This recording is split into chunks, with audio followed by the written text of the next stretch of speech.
born in New York City in 1931, and I attended Roman Catholic elementary schools and went to numerous high schools in various parts of the country. And then I was in the military service. And the military service was very useful to me to this extent that it enabled me to get a university degree which would be paid for by the government, and the government would provide me with funds to sustain myself while I was studying for the degree. I think without that, I probably would never have attended a university because my family could not afford to send me to a university.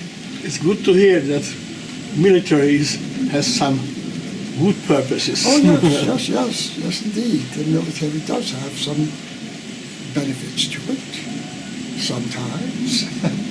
And so however, my undergraduate degree was not in psychology. It never occurred to me that I would become a psychologist. My interest was in literature, and my undergraduate major was in English literature, and my minor specialization was in Romance literature, specifically Spanish literature. And after getting my degree, I went to work for a magazine, a women's magazine, and I wrote articles for the women's magazine. And only at some point when I became somewhat disenchanted and decided, well, I'll go back and get an advanced degree. I'm not satisfied working at the magazine any longer. However, there were no employment opportunities in comparative literature. But I had a friend who was a psychiatrist, and he said to me, well, why don't you get an advanced degree in psychology? However, in the meantime, I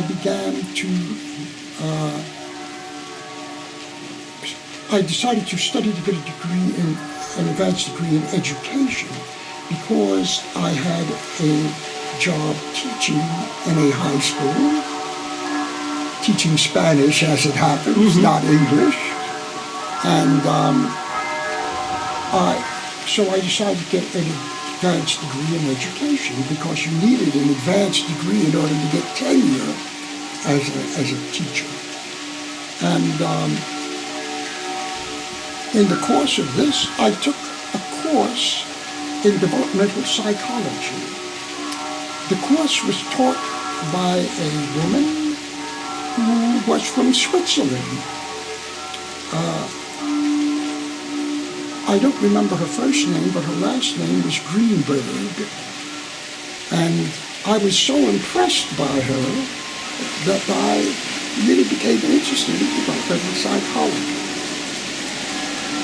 And at this point now, my working life began to help shape what I was going to study. And that was because I then got a position at an institute which serves persons with developmental disabilities, adults with developmental disabilities. And so this interested me in mental retardation. And that caused me to become even more interested in psychology. I met a woman who was later to become my wife. And she was from Old Mesopotamia. She was born in and grew up, and she taught in a school in Haudenosaunee before she came to the United States. And she was a very great influence on my life, no question about it. And so I I first came to Hódmezővásárhely in 1978 to visit her parents. And I was quite impressed. I mean, I knew that a lot of the Cold War propaganda which I heard about socialist countries was just that, propaganda. So I wasn't expecting to be surrounded by an army of Hungarian KGB agents or anything like that. But I was very pleasantly surprised. And I really liked the place very, very much. And I came back again in 1980. And after 1980, I came back another year, but by myself. Because my wife decided it would be better if we came to Hungary separately. This way, her parents would have the opportunity to have a visit from me for a month, and then after a short interval, a visit from her for a month. Whereas if we both came together, they would just have a visit from two persons for 1 month. That's a good reason. I met you in the early 80s when I was teaching psychology at the Szeged Teacher Training College. That's right, which, by the way, is the teacher training college which my wife had attended. She studied there in order to become a teacher.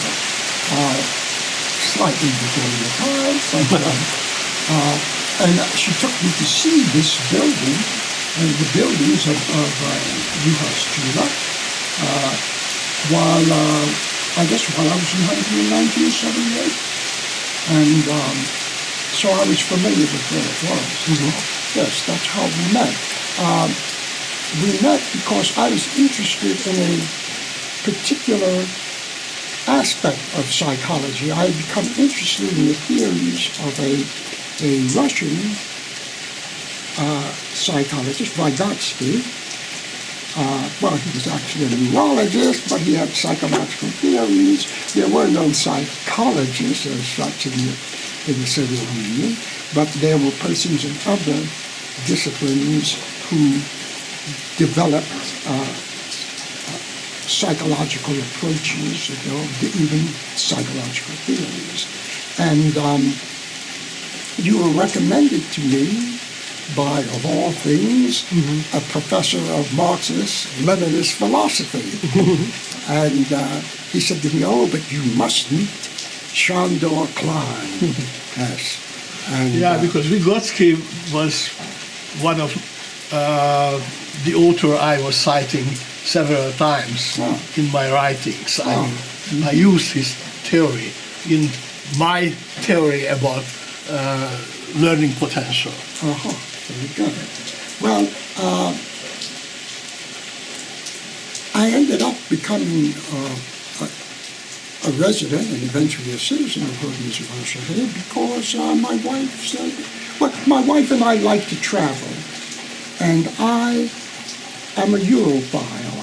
I'm very interested, I was interested all my life from childhood in European history and culture, and the places I like to travel, and most of the places that I wanted to travel to were in Europe, or they were more easily reached from Europe than from the United States. And so my wife suggested that, well, when we retired, we should move to Hungary, which was fine, because when her parents died, she had inherited an apartment in Hódmezővásárhely, so she says, we live there and that would be fine. And so in 1999, we retired and moved from America to Hódmezővásárhely. And in 2006, I became a Hungarian citizen. There are different ways of teaching psychology according to the level of the students. If you're teaching undergraduate students, since psychology is a required subject for whatever you are studying to become, you must study psychology. If you want to become an architect, you must still study psychology. No matter what it is you want to become, you must study English and psychology. So many persons who are studying psychology at the undergraduate level are only studying it because they have to. And so in teaching psychology to them, you have to entertain them. Otherwise, they're just simply there so that they can be present and get the equivalent of a 3 in Hungary, which is a C in America, and which is a passing grade. 2 is a passing grade in America, but a poor grade, and anything below 2 is nothing. You have to take the course over. So you have to, as I said, you have to entertain undergraduate students. And fortunately, my undergraduate major helped me a lot because I could draw on things in literature, and I would teach psychological theories with parables, and the students were very entertained by it. And however, I taught mostly in the graduate school because that's where I was really assigned to teach. And graduate school, this is the student's profession. So you don't have to be a good teacher. You just have to have knowledge and lay it all before them, because their livelihood depends upon how well they absorb whatever information you give to them. We had, the university which I taught had about 13,000 students, which in America is not a lot. Pardon me, which university are you talking about now? I'm talking about University of State New York at Orange. And it had about 13,000 students. And it was not a residential university. That is to say, no students lived there. All of them lived at home, and they traveled there for classes. It was, where is it located? It's located approximately about 120 kilometers north of New York City. And a nice scenic area. And however, there are no large cities in Orange County. The largest city is about the size of, say, a little bigger than Ed. Yes. What did you teach? What were the main subjects you were teaching? Well, I usually taught in developmental psychology, seminars in developmental psychology, although my central interest was in how persons develop different modes of thinking, how persons' modes of thinking develop as they, well, not necessarily as they grow older, but in the course of growing older. And to give an example, I always use the Santa Claus example. As a child, you get a gift at Christmas time. Where does the gift come from? The man in the red suit comes down the chimney, and he gives gifts indiscriminately to children and adults. No conditions. At the next stage, you learn that Santa Claus only gives gifts to children who have been good. In short, you don't get something for nothing anymore. Now you must do something in order to merit the good that you get. Then later we learn that reciprocity. I give you gifts and you give me gifts. And if I give you gifts and you don't give me gifts, at the least I'm going to be disappointed.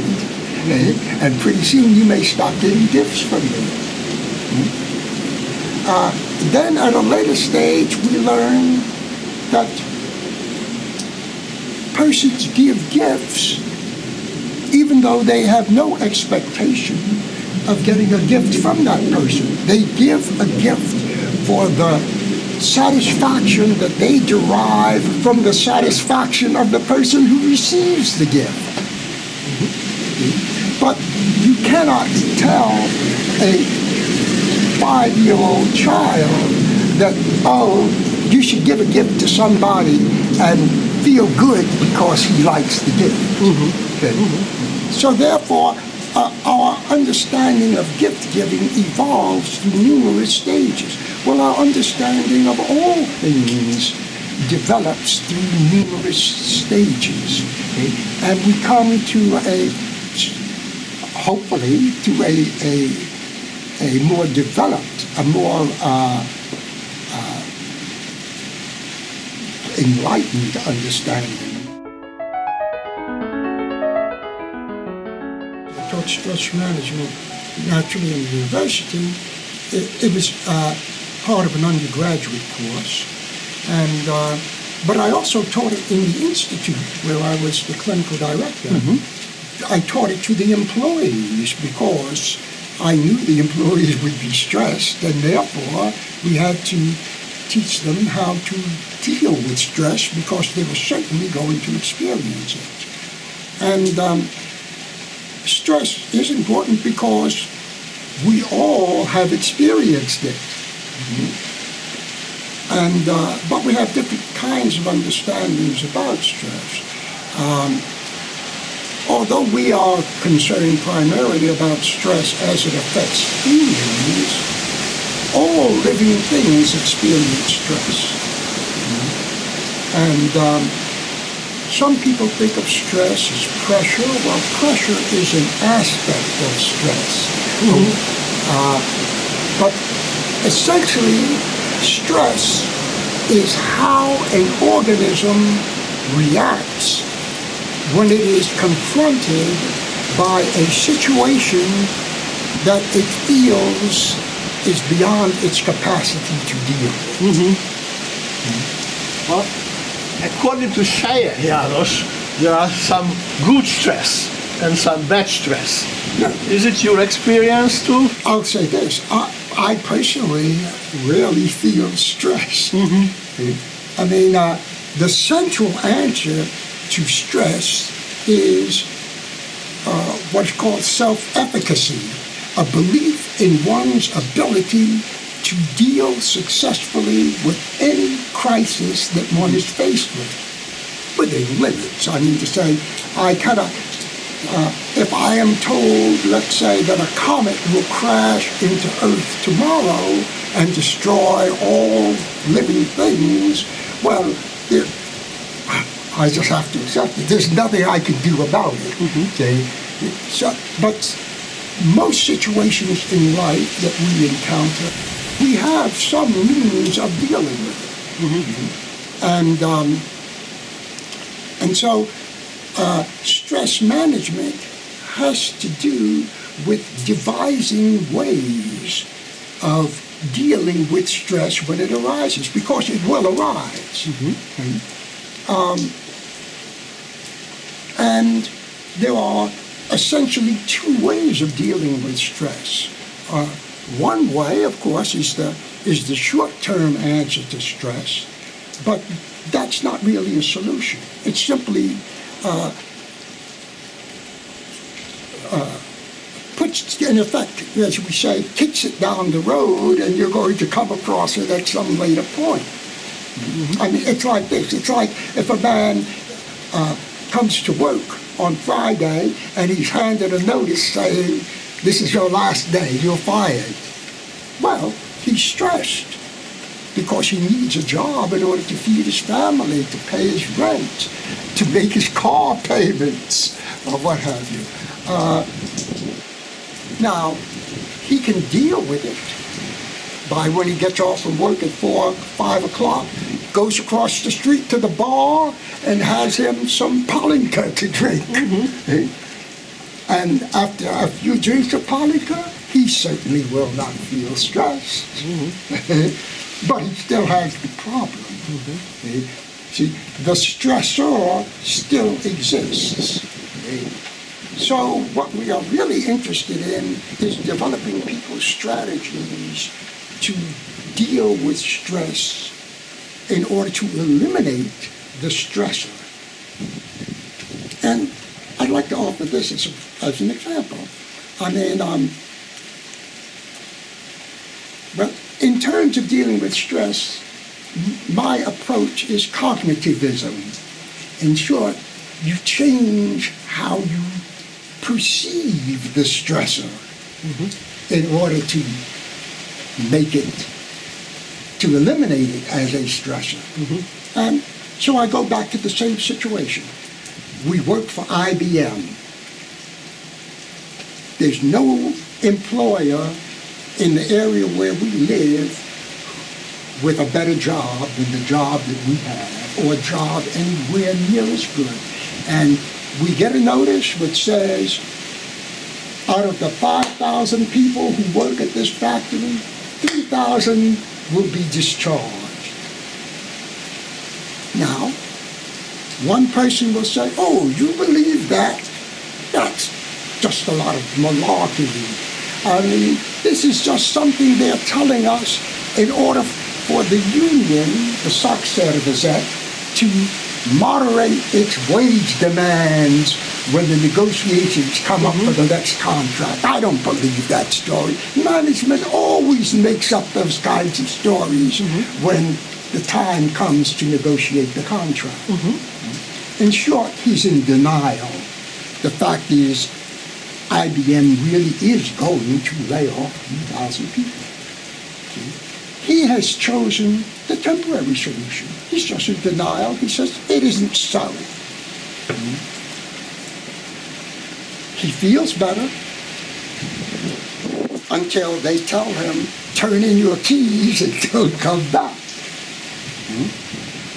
Another would be to simply say, well,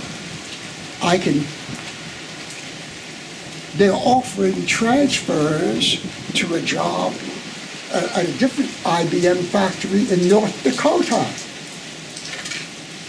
So I'll just take my family and move to good old North Dakota. And that works fine until he gets home and says to his wife, honey, pack up. We're moving to North Dakota. And his wife gives him that icy, North Dakota? I'm not going to any North Dakota. So now he's got the problem all over again. What do I do? Now, the better approach, the useful approach, is this. We've worked for IBM for 22 years. They're not just going to hand us a pink slip and say, go, you're fired. They're going to give us what we call in America severance pay. This means money which is given to you when you lose your job based upon how long you have worked and given valuable service to the company. And let's say there were 3 of us. Now, when we get this money, we're going to need part of it to pay our bills. Okay? But let's assume they're going to give us about $60,000 apiece. Well, each of us can maintain our families for a year, let's say, with $30,000 because our wives work. So we each have $30,000 and we put it together and we can form our own business. You know software writing. You know the clientele. Okay? I know the engineering of what have you. In short, if we get together, okay, this has not become a disaster for us. It has become an opportunity. And so we have redefined the situation from a disaster to an opportunity. So now we feel good about it. We can't wait to get that discharge notice and the $60,000 so we can go into business and form our own business together. Well, that is positive remediation of stress. I guess, as with many things, I sort of came into it sort of accidentally. It was suggested to me by a friend who was a psychiatrist, and so I applied to them for a position, and I was somewhat surprised when I got an answer from them asking me to come for an interview. And so I went, and they told me right then and there they would hire me. Now, I had only minimal contact with mentally retarded persons in my lifetime, and no contact with them as an adult, but only as a teenager. And so I didn't really have an opinion about mentally retarded persons. I'd never really given it very much thought. I think I felt when I went there that this was just something I was going to do for a little while, you know, and then I would move on to something else. And in fact, I ended up working there for 23 years. Wow. In New York State and in most states in the United States, mentally retarded persons were collected together and housed in, well, what you could call like a village. I mean, there would be a huge complex housing 4,000 or 5,000 persons. And it would be a self-sustaining complex. And persons might live out their entire life without ever seeing any building which was not a part of this complex. I mean, they wouldn't go anywhere. They couldn't see anything that was not a part of this complex. And there were numerous such facilities in the state of New York. However, as a result of disclosures which were made by an investigative reporter for a news network in the United States, dramatic changes were made, and they decided to break up these huge state institutions, which, let's face it, were nothing more than prisons for the mentally retarded, and to place them in smaller facilities. When did it happen about? This happened in the early 1970s. Now, it happened that the institute for which I worked, which was called Cristo Run Village, had been established by a group of parents in 1959. And because they decided they didn't want their children to be placed in state facilities, and so they decided to create a facility on their own. And as I said, they did this in 1959. Thus, when the state decided to break up these huge state facilities and place persons in smaller facilities, they contacted agencies like Crystal Run. And it happened that Crystal Run bought up a hotel in a resort area of New York State and turned it into a facility for housing mentally retarded persons.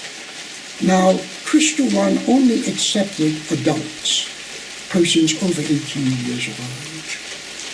And the particular facility that I worked in was housed approximately 200 persons, men and women, of a great age range, roughly from about 20 years old to up in the 60s and 70s. Now, mental retardation in the United States is defined by law, and the legal definition is not the same as the clinical definition. And there's a reason for this. Because the clinical definition embraces a larger population than the legal definition. And I suppose they decided it would be too expensive to classify all persons who were clinically retarded as being legally retarded, because then the state would have to supply services to all of these people. But you could reduce the number by at least a half if you changed the legal definition so that it did not agree with the clinical definition. In the beginning, the facility had only its own programs because there were no programs for the persons to go to. So everything that we wanted them to learn, and the most important thing for them to learn were, in order, self-care skills, how to take care of their personal hygiene, how to assess and react to situations which might be potentially dangerous to them in some way. And the next most important thing was to instruct them in socially adaptive behavior. Because, let's face it, the fact that what a person's IQ is doesn't really matter in many things. It's how the person acts that matters. Okay? That's what makes the person conspicuous, his behavior. So what you really want to do in order to, because our goal was to have mentally retarded persons accepted in the community like all other persons. But so long as they had maladaptive behaviors, so long as they did things which called undue and negative attention to themselves, well, then they could not be expected to be accepted by the community. So our job was primarily to teach them socially adaptive behaviors. How do you behave in public? So that people will not think there's something wrong with you. And so we organized classes to teach them, but we also took them out to places in the community. We took them to McDonald's restaurants. We took them even to what many persons would consider elegant restaurants. I'm particularly proud of the fact that we took them to elegant restaurants because that program was established by my wife, Anna Toad. And we took them to department stores, shops, and supermarkets, and things of this nature. And this was important because although Crystal Run was a dramatic improvement over those huge state facilities, it was still an institution. I mean, you and I don't live in a place with 200 roommates. 200 persons who we must come into contact with every day. That's not normal. So, though Crystal Run was an improvement, it was not the goal. It was just a step toward the goal. And the ultimate goal was to have persons live in houses as members of a family. And this was not accomplished until, I would say, about 12 years after I began. I began working in Crystal Run Village in 1976. And our first house that we built to house persons in a smaller number was in 1988. Now, you say, well, how did we get the money to build these houses? Yeah, that's what my Oh, question. yes, yeah. Well, these houses were built under a program financed by the federal government. The federal government built the houses and deeded them to the state. So the state of New York owned these houses in which, but Crystal Run Village operated the houses. And the first house, the first two houses, or actually the first three, as I recollect now, had 14 persons living in them.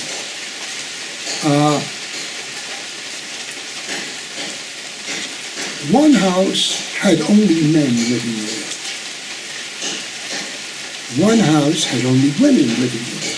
And one house had men and women living in it. Because it's all right, let's say, in a college dormitory to live where there's only persons of the same sex. But normally, we live in living situations in which persons of both sexes live. However, those houses, while they may have been more economical to operate,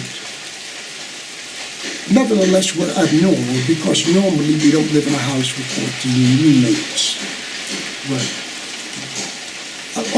By the way, in these houses, a person had only one roommate. Many of the persons whom I served were, and I say whom I served because I didn't think of them as being ill, or I didn't think of them, they were just different. In my mind, they were simply different. And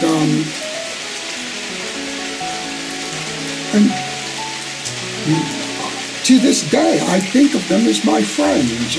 Often when I go to the United States, I visit many of them because they're my friends for many, many years.